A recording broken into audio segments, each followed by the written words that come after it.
Hello everyone, Assalamu alaikum. Welcome back to my YouTube channel English with Hasna Hina. আজকে আমরা preposition of time পড়ব। মানে আজকে আমরা এট, অন এবং ইন নিয়ে আলোচনা করব। যারা আমরা অলরেডি এটা সঠিক ব্যবহার জানি তাদেরকে আলহামদুলিল্লাহ, আর যারা আমরা জানি না তাহলে আজকে আমরা অনেক ইজি ওয়েতে শিখে ফেলতে পারবো। তো চলুন আমরা শুরু করি। ফার্স্টে আমরা দেখছি এট, তারপর ইন। আচ্ছা, আগে আমরা একটা ট্রায়াঙ্গেলের সাহায্যে বোঝার চেষ্টা করি যে প্রিপোজিশন অফ টাইম কি। ঠিক আছে, দেখেন একটা ট্রায়াঙ্গেলের মাঝে আমি এটকে অনেক অল্প জায়গায় রেখেছি, এট তার একটু বেশি জায়গা রেখেছি অনকে, এবং অনেকটা জায়গা জুড়ে রেখেছি ইনকে। ওকে, তা আগে এট, অন, ইন। ওকে, এখন আমরা এট কী জিনিস সেটা বুঝি। এট আমরা কোথায় ইউজ করব? এট ইউজ করব ভেরি স্পেসিফিক টাইম, মানে খুব নির্দিষ্ট একটি সময়ে ওকে, খুব নির্দিষ্ট একটি সময়ে আমাদেরকে এট ইউজ করতে হবে। কোথায় ইউজ করতে হবে? কোনো কিছুর সময় বোঝাতে, টাইম এবং ফেস্টিভ্যাল পিরিয়ড। ঠিক আছে, তারপর আসি আমরা অন। অন কীভাবে আমরা কোথায় ইউজ করব? Covering one day or one date, মানে হচ্ছে এক দিনকে এবং একটা তারিখকে ইন্ডিকেট করবে, তখন আমরা অন ইউজ করব। মানে যখন আমরা ডে নিয়ে কথা বলবো অথবা ডেট নিয়ে কথা বলবো, আমাদেরকে অবশ্যই অন ইউজ করতে হবে। ক্লিয়ার? তারপর আসি ইন। ইন আমরা কোথায় ইউজ করব? লং পিরিয়ডের ক্ষেত্রে, যে পিরিয়ডটা একটু লং হবে সেটির ক্ষেত্রে আমাদেরকে ইন ইউজ করতে হবে। এজন্য ইনকে কিন্তু অনেক জায়গা জুড়ে আমি রেখেছি। ঠিক আছে, লং পিরিয়ড কভারিং, লাইক কোথায় কোথায় আমাদেরকে ইন ইউজ করতে হবে? একটা হচ্ছে month, seasons, years, ডিকেডস, time of the day. এগুলোর ক্ষেত্রে 1, 2, 3, 4, 5, এই 5টা ক্ষেত্রে আমাদেরকে অবশ্যই ইন ইউজ করতে হবে। ঠিক আছে, এবার আমরা মোটামুটি বুঝলাম যে আমাদেরকে কোথায় কোনটা ইউজ করতে হবে। এবার আমরা একটা ব্যবহার দেখব। ওকে, যেমন এইটের ব্যবহারটা আমরা দেখি। এইটা আমাদেরকে কোথায় ইউজ করতে হবে? Very specific time. ওকে, এই ভেরি স্পেসিফিক টাইমগুলো কি? একটি নির্দিষ্ট সময় আমরা কখন বুঝাই? যেমন 8:04 PM মানে 4টায়। ঠিক আছে, একটা কারেক্ট সময় এবং একটা স্পেসিফিক টাইম, একটা নির্দিষ্ট সময় আমাদেরকে অবশ্যই এট ইউজ করতে হবে। তো 4টা একটা নির্দিষ্ট সময় বা 5টা একটা নির্দিষ্ট সময়, তখন আমাদেরকে কি ইউজ করতে হবে? এইট ইউজ করতে হবে। বা কখনো যদি আমরা বলি 4 PM, 6 PM, half past, quarter, এভাবে যদি আমরা কখন বলি তখন আমাদেরকে অবশ্যই এইট ইউজ করতে হবে। ক্লিয়ার? তারপর হচ্ছে এইট ক্রিসমাস। ক্রিসমাস তো একটা ফেস্টিভ্যাল, তাই না? কোনো ফেস্টিভ্যাল নিয়ে যদি আমরা কথা বলি আমাদেরকে কি ইউজ করতে হবে? এইট ইউজ করতে হবে। ওকে, তারপর এইট দ্য উইকেন্ড। উইকেন্ড তো একটা নির্দিষ্ট সময়, তাই না? তখন আমাদেরকে কি ইউজ করতে হবে? এইট ইউজ করতে হবে। Eight night, eight mid night মানে রাতে বা মধ্যরাতে। এভাবে যখন আমরা নির্দিষ্ট সময় বুঝাই আমাদেরকে অবশ্যই এইট ইউজ করতে হয়। যেমন আরও কিছু উদাহরণ আছে, eight the moment, at present, at the same time, at bedtime. ওকে, এগুলো একটা নির্দিষ্ট সময়, একটা খুবই স্পেসিফিক টাইম, তখন আমাদেরকে কি ইউজ করতে হবে? এইট ইউজ করতে হবে। তো আমরা এটার ব্যবহার মোটামুটি শিখলাম। এবার আমরা অনে চলে যাই। অন আমরা কোথায় ইউজ করব? ডেট এবং ডে। যখন আমরা ডেট এবং ডে নিয়ে কথা বলবো আমাদেরকে অবশ্যই অন ইউজ করতে হবে। ওকে, যেমন একটা এক্সাম্পল দেখি, অন সানডে। আমরা ডে নিয়ে কথা বলছি, সানডে মানে রবিবারে, তো আমাদেরকে কী ইউজ করতে হবে? অন ইউজ করতে হবে, অন সানডে। ঠিক আছে, অন ফেব্রুয়ারি 90, অন ফেব্রুয়ারি 90। ঠিক আছে, তারপর অন ক্রিসমাস ডে। আচ্ছা, এখানে একটা কথা, আমরা ওখানে ক্রিসমাস দেখেছি, তাই না? কিন্তু ওখানে কিন্তু ডে ছিল না। যখন আমরা ডে ওয়ার্ডটা উচ্চারণ করব আমাদেরকে অবশ্যই কি ইউজ করতে হবে? অন ইউজ করতে হবে। Clear? On Christmas day, on Valentine's day, on weekends day. ঠিক আছে, অন বার্থডে। যখন আমরা ডে নিয়ে কথা বলি এগুলো সবগুলো লাস্টে কী আছে, ডে আছে। যখন আমরা ডে ইন্ডিকেট করব আমাদেরকে অবশ্যই অন ইউজ করতে হবে, তাহলে কিন্তু আমাদের সেন্টেন্সটা কারেক্ট হবে।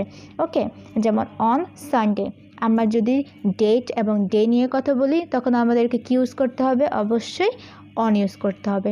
ঠিক আছে, এবার আমরা চলে যাই ইন আমরা কখন ইউজ করি, লং পিরিয়ডের ক্ষেত্রে আমরা ইন ইউজ করি। যেমন একটা মান্থ, তারপর একটা years, seasons, decades, time off day. ঠিক আছে, যেমন মান্থ বলতে ইন জানুয়ারি, হ্যাঁ একটা এক্সাম্পল দিলাম, month in January, in March. এখন ইন জানুয়ারিতে অনেক লং পিরিয়ড, তাই না? জানুয়ারি 1 তারিখ 2 তারিখ পুরো একটা মাস জুড়ে কিন্তু জানুয়ারি মাসটা চলে, তো লং পিরিয়ড হলো, এর জন্য আমাদেরকে অবশ্যই এখানে ইন ইউজ করতে হবে। এখানে যদি আমরা এট বা অন ইউজ করি আমাদের ওয়ার্ডটা, আমাদের সেন্টেন্সটাই পুরো ভুল হয়ে যাবে। তো ইন জানুয়ারি, ইন মার্চ। ওকে, এখন ইয়ার নিয়ে কথা বলি তাহলে ইন 2000 বা 1999। তো যখন আমরা সাল নিয়ে কথা বলবো আমাদেরকে ইন ইউজ করতে হবে। যখন আমরা কোনো একটা সিজন নিয়ে কথা বলবো, ঋতু, তখন আমাদেরকে অবশ্যই ইন ইউজ করতে হবে। যেমন in summer, in winter. In summer তো অনেক লং পিরিয়ড, তাই না? উইন্টারও লং পিরিয়ড। যখন আমরা লং পিরিয়ড নিয়ে কথা বলবো বা যখন আমরা মাস, তারপর বছর, তারপর ঋতু, সিজন, তারপর ডেকেডস, বছর, এগুলো নিয়ে যখন আমরা কথা বলবো আমাদেরকে অবশ্যই ইন ইউজ করতে হবে। ওকে, যেমন টাইমস অফ দ্য ডে, এটা মানে কি, ইন দ্য মর্নিং। ঠিক আছে, একটা নির্দিষ্ট ইন দ্য মর্নিং মানে সকালে। ঠিক আছে, এখন এখানে বলতে পারেন যে এট হলো না কেন, কারণ ইন দ্য মর্নিং তো একটা লং পিরিয়ড, তাই না? এর জন্য এখানে কি আছে, in the morning, in the afternoon বা ইন দ্য ইভিনিং। এভাবে আমাদেরকে অবশ্যই ইন প্লাস দা ইউজ করতে হবে। ঠিক আছে, এখন এখানে আমি একটা চার্ট বানিয়ে রেখেছি আপনাদের, যেন আপনারা তিনটেই একসাথে বুঝে ফেলতে পারেন। তো এখানে আছে এইট হচ্ছে টাইম এবং ফেস্টিভ্যাল পিরিয়ড। যেমন আমরা আগেও বলেছি 4 AM, 9:30, 8 Christmas, 8 night, 8 weekend, 8 sunset, এগুলো একটা নির্দিষ্ট সময়, স্পেসিফিক টাইম, তখন আমরা এর জন্য 8 ইউজ করেছি। তারপর আসি অন, ডেট এবং ডে, এগুলোর ক্ষেত্রে, এই দুটোর ক্ষেত্রে আমাদেরকে অন ইউজ করতে হবে। Like on March 26, on Sunday, on independence day, on Valentine's day, on my birthday. ঠিক আছে, এগুলো ডেগুলো থাকলে আমাদেরকে কি ইউজ করতে হবে, অবশ্যই অন ইউজ করতে হবে। ওকে, এবার in month, in January, years, in 2000, season, in summer, in winter, decades, in the decades, এটা টাইম অফ দ্য ডে সাথে ইন্ডিকেট হয়েছে, in the morning, in the afternoon and in the evening. Okay, এখন আমরা একটা এক্সাম্পলের সাহায্যে বোঝার চেষ্টা করব, ব্যাপারটা অনেক ইজি। তো 8 স্পেসিফিক টাইম, আগে বলেছি স্পেসিফিক টাইম এবং ফেস্টিভ্যাল পিরিয়ড। ওকে, স্পেসিফিক টাইম বলতে I get up at 8 AM, মানে আমি 8টায় ঘুম থেকে উঠি, 8টায় ঘুম থেকে কিন্তু উঠি, একটা স্পেসিফিক টাইম বলে দেওয়া হয়েছে। তো আমাদেরকে কি ইউজ করতে হবে, 8 ইউজ করতে হবে। তারপর ফেস্টিভ্যাল পিরিয়ড, দে সিং ক্যারলস এট ক্রিসমাস।